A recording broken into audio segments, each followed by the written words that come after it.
I saw her reflection before I saw her.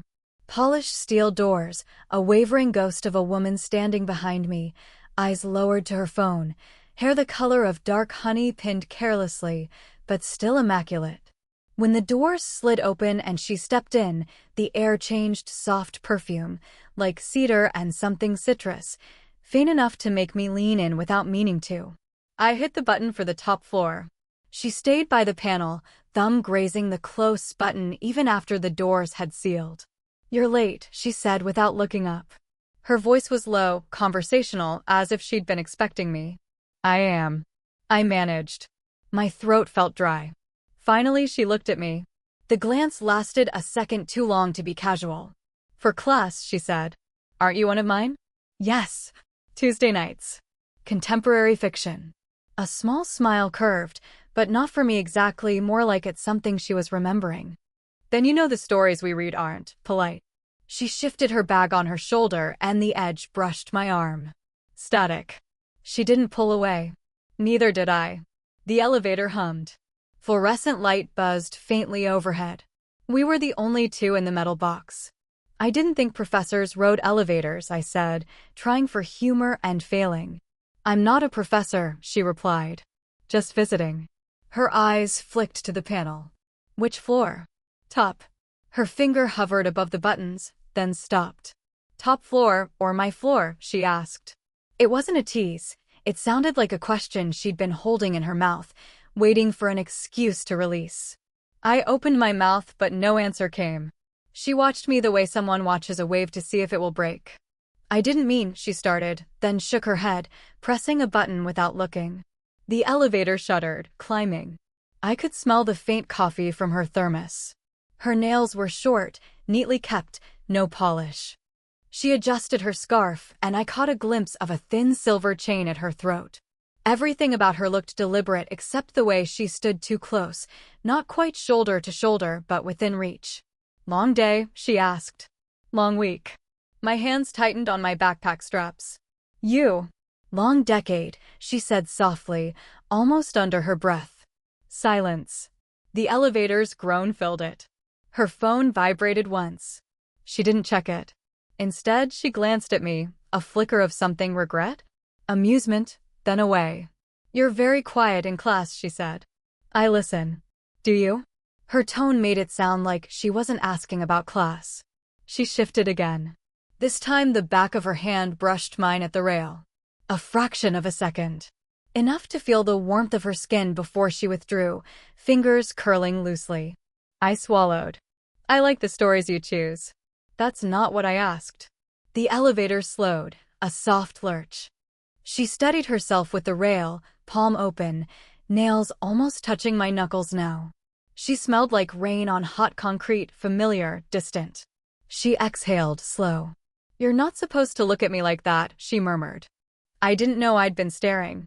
The bell chimed. The doors began to part. Before she could move, a voice called from the hall, someone saying her name. She froze, hand still near mine, eyes caught on mine like a held breath. The doors slid open fully. Light spilled in. The hallway was quiet except for the echo of footsteps retreating. She didn't move right away. The elevator doors tried to close, opening again with a reluctant chime. Finally, she stepped out.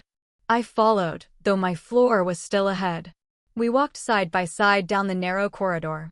Her heels clicked softly, uneven, like she was buying time. "You can go back up," she murmured. "I don't mind," I said. She gave a small laugh, dry, more like an exhale. "You should. People notice everything in this building." We reached a door with her name printed on the sign. She fumbled for her keycard. I noticed her hands trembled faintly before she slipped it in the slot. Inside, the office smelled like paper and orange peel. Books stacked in crooked towers. A half-finished mug of coffee on the desk. "You always follow women into their offices?" she asked, dropping her bag onto a chair. "Only when they look lost," I said, before I could stop myself. She turned, brows raised. "Do I look lost to you?" I hesitated. "No. Tired." Her eyes softened, then closed briefly as if that admission had touched something raw. "My divorce came through last year," she said flatly, then waved a hand. I'm not sure why I told you that. I stood awkwardly, clutching my backpack like a shield. I've never been married. Good, she murmured, but her voice had gone somewhere far away. I remembered hearing rumors, why she only taught evenings, why she never stayed after class. She'd left a permanent position at another university. Some said burnout, some said scandal. Now, seeing her in the dimness of her office, I wondered which was closer to the truth. She perched on the edge of the desk, knees crossed, and reached for her mug. Her sleeve brushed my arm as she did. The warmth of her skin through thin cotton jolted me. You shouldn't be here, she said quietly. If anyone saw, they'd think I was asking about the assignment, I offered. Her lips pressed together, not quite a smile. And are you? I shook my head. She leaned slightly toward me. Her hair fell loose from its clip, brushing my wrist. This, she started, then stopped, eyes searching mine as if for an answer she couldn't give herself. I swallowed. You don't have to explain. For a long moment neither of us moved. The hum of the building filled the silence. She reached out, fingers hovering near my shoulder, then resting there lightly, not enough to claim, just enough to feel. The heat of her touch spread through my shirt.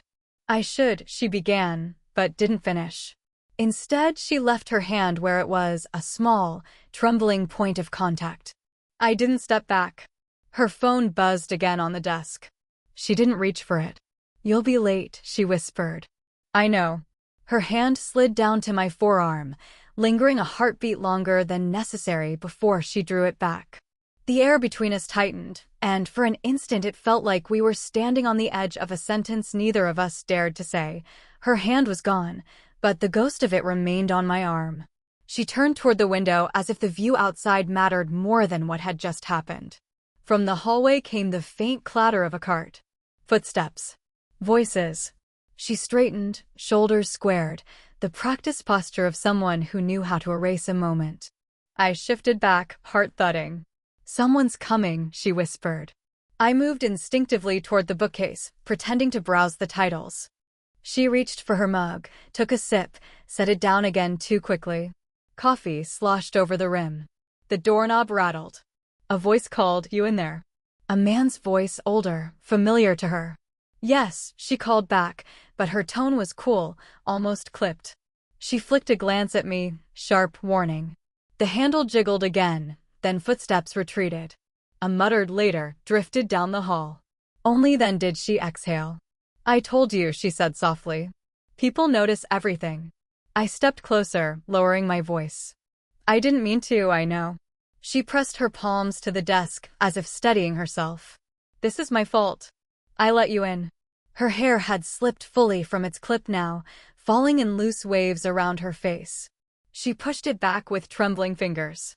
The scent of her shampoo, something clean, like green tea, hit me when I moved nearer. You could tell me to leave, I said. She looked up. Could I? A long beat. Her eyes didn't match her voice. They looked tired, yes, but also lit by something reckless. I found myself standing between her knees where she sat on the edge of the desk. Not touching, just close enough to feel her warmth through the narrow space. Her breathing hitched. She tried to make it sound like a sigh. This isn't, she began. I know. My words came out lower than I meant. Her gaze dropped to my mouth, then flicked away. She bit her lip, a small, unguarded gesture. You're a student. You're not even 10 years older than my mother, I said before thinking. She gave a strangled laugh. You really know how to make a woman feel young. Silence again, heavy charged. She reached for a paper on the desk, but didn't pick it up. Her fingers hovered instead, brushing mine as if by accident. I felt my pulse in my throat. If I kiss you, I stopped. You won't, she said quickly, but her voice lacked certainty. Her knee shifted just enough that it touched my thigh. Not pressing, just resting there, trembling faintly. Tell me to go, I whispered. She didn't. Instead, she reached for the paper again and knocked it to the floor. We both stooped at the same time. Our heads nearly collided. Her hair brushed my cheek. We froze there, crouched, her hand covering mine on the paper. Stop, she breathed, though she still hadn't moved her hand. I raised my eyes to hers. Our faces were inches apart. Her breath touched my lips, warm and quick. Neither of us leaned in. Neither of us pulled away. We stayed crouched longer than made sense. My hand beneath hers, our faces too close, the paper forgotten between us. When she finally rose, she did it slowly, brushing past me as though gravity had thickened. I stood too, every nerve awake. She turned her back, staring at the window, shoulders rising and falling. "This has to stop," she said. But her voice shook. I stepped closer. "Then tell me to leave." She didn't turn. "It's not that simple." I reached out before thinking, fingers brushing a strand of hair from her face. It caught against my knuckle like silk before slipping free. She closed her eyes at the touch, just for a second, then opened them again with a flash of something, anger, maybe, or hunger. "You don't know what you're doing," she said, still not moving away. "Neither do you," I murmured. She pivoted then, sudden, eyes bright. "I'm twice your age. I have a reputation to protect. You think this is a story? It's not." "I don't care." Her laugh cracked. "You will." I already don't. For a heartbeat, everything stilled. The hum of the fluorescent light, the faint vibration of her phone, my pulse in my palms, all of it slowed to a single point. She stepped forward until her chest nearly brushed mine. "Say it again," she whispered. "I don't care." Her breath hit my throat, warm, a tremor of citrus and coffee. "You should." I reached up, cupping the side of her neck with my hand, thumb against the edge of her jaw. She trembled but didn't pull back. "This is wrong," she said, softer now, but the words had lost their weight. "Then push me away." She didn't. Her forehead came to rest against mine, just barely touching. I felt the fine tremor of her breath against my lips. "You'll regret this," she whispered. "I won't." Silence stretched. My hand slid from her jaw to the back of her head, fingers threading into the loose spill of her hair. She leaned fractionally into the touch, eyes closing, lips parting as if to speak, but no sound came. "I can't," she began, then stopped, catching her lower lip between her teeth. "Tell me to stop," I said again, my voice low against her ear. Instead, she pressed her palm flat to my chest. Not a push, just feeling the beat beneath. Her thumb made a small, unconscious circle over my shirt. A sound in the hallway, quick footsteps, the squeak of shoes, broke the spell, but not the closeness. She opened her eyes, looking up at me, breathing fast. "Someone's coming," she whispered. "Then decide," I breathed back. She exhaled sharply, torn between a step back and a step forward. Her fingers curled into my shirt. "If you don't walk out right now," she said, "I'm going to." The doorknob rattled. The door swung open before either of us could move. A man stood there, tall, gray at the temples, carrying a folder. He froze, taking in the sight, her hand on my shirt, my hand still in her hair. Her whole body jolted as if she'd been struck. She dropped her arm, stepped back so quickly she hit the desk. The mug tipped, spilling coffee in a dark crescent across papers. "Sorry," the man said, though his eyes didn't look sorry at all. "Didn't know you had company." Her voice came out brittle. "It's just a student. We were going over an assignment." I could feel my own pulse hammering, my palms damp. She kept her eyes on him, not me. He smirked faintly. "You always did have a thing for mentoring." His tone carried something between accusation and familiarity. Her shoulders tightened. "Get out, Thomas." Thomas. The name rolled in my head unwanted. He placed the folder on the edge of the desk. "The committee's reviewing the adjunct positions. Thought you'd want a heads up." His gaze flicked toward me again. "This won't help." He left without closing the door. For a moment the room felt hollow, airless. She turned away, gripping the back of her chair with white knuckles. "I didn't know she began, then stopped." Her voice dropped. "I told you there were reasons." I swallowed. "Who is he?" "No one." Her laugh was sharp, a splinter. "My ex. The one who hired me here. The one who'd love to see me burn." The shape of her back under the thin blouse trembled. She was trying to keep her shoulders square, but a tremor ran down her arms. "Why didn't you tell me?" I asked quietly. She spun then, eyes bright, cheeks flushed. "Because you're 23, she hissed. "Because you look at me like you've never wanted anything else, and I can't afford that." Not now. The distance between us felt like a chasm and a magnet at the same time. She stepped toward me anyway, then stopped inches away, shaking her head. I should end this, she said, voice softer. But you haven't. She closed her eyes. God help me. I reached for her hands. She let me take them, her fingers cold and trembling. For a heartbeat, she didn't breathe. Say it, I whispered. Her eyes opened, glassy. If I say it, it's real. I pulled her gently closer until she was against my chest. She didn't resist. Her head came to rest just below my collarbone, her breath hot through my shirt. Then say nothing, I murmured.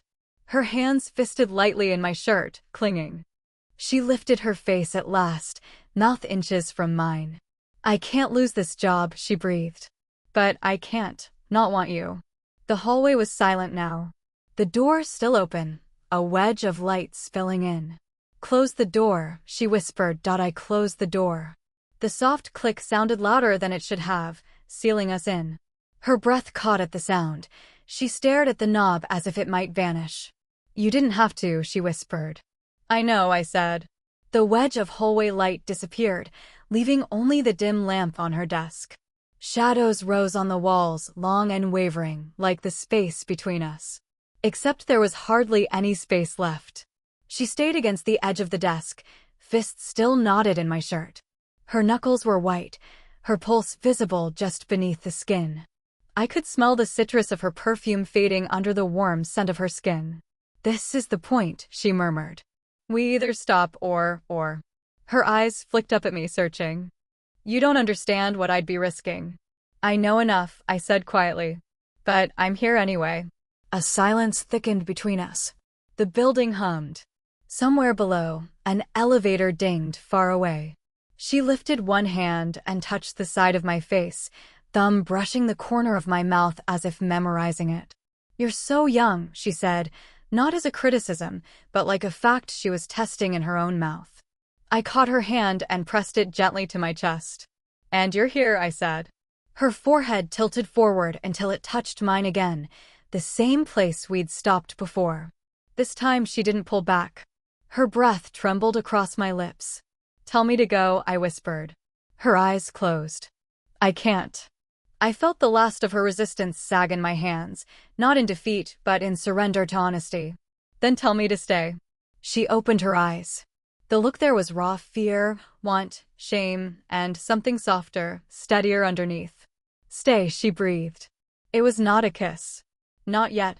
It was her leaning fully into my arms, her head dropping to my shoulder, her body fitting against mine as though she'd been holding herself apart for years and only now remembered how not to. I wrapped my arms around her, feeling the tremor ease from her spine under my palms. We stood like that, not hiding anymore, the air thick but calm. I don't know what happens after this, she said against my neck. Neither do I. She drew back just enough to look at me. But we stop lying to ourselves, she said, voice steady now. I nodded. We stop pretending. Her hand came up to my cheek again, fingers sliding into my hair. She smiled then, a small, unguarded smile, not the one she wore in class or in the elevator, but the first honest one. Whatever happens, she said, we're not strangers anymore. And for the first time, there was no question left between us. Morning light seeped through the blinds of her office, pale and forgiving. The building was mostly empty. The cleaning crew had come and gone, leaving faint traces of lemon polish in the hall. We sat side by side on the low window bench, both of us looking outward instead of at each other, knees almost touching. Her scarf lay across her lap. She kept smoothing the edge of it with her thumb, a small, nervous habit I hadn't noticed before. My backpack was on the floor, forgotten. No one saw us leave last night, she said quietly. That helps. I'm not worried about that, I said. She turned then, eyes softer than I'd ever seen them in class. I was, she admitted. I thought about it all night. I almost called you and told you to forget this happened. But you didn't. I didn't, she echoed, and a small, rueful smile flickered across her mouth. The silence that followed wasn't heavy this time. It felt like something settling into place. She shifted, tucking one leg up onto the bench, her knee brushing mine. Neither of us moved away. I kept telling myself it was wrong because of your age, she said after a while. Because of the job. Because of what people would say. And now? She took a breath. Now I think it would be more wrong to keep lying to both of us. You're not a kid. And I'm not untouchable. I reached over, laying my hand on top of hers. She flinched at first, then laced her fingers through mine, squeezing just once. Her palm was warm, a little damp. I don't know how this works, I said. Neither do I, she murmured. But maybe that's not a reason to stop. We sat like that, fingers intertwined, our shoulders brushing. The closeness no longer felt stolen. It felt like a beginning, tentative but real. She leaned her head against my shoulder. If it gets too hard, we'll stop, she said. If it starts to hurt you or me. I nodded. But until then? She tilted her face up to mine, not with the urgency of the night before, but with something steadier, more deliberate. I bent my head and kissed her forehead, just once, slow. She closed her eyes at the touch and let out a small sound, half sigh, half relief. Until then, she whispered back. We stayed there as the sun climbed higher, our hands still entwined, her scarf still sliding through her fingers. There were still risks, still questions, but the weight of secrecy was gone. In its place was a fragile, undeniable warmth. She gave a small laugh. I guess the top floor was never the destination. I smiled. Guess not. For the first time since the elevator, we both breathed easily.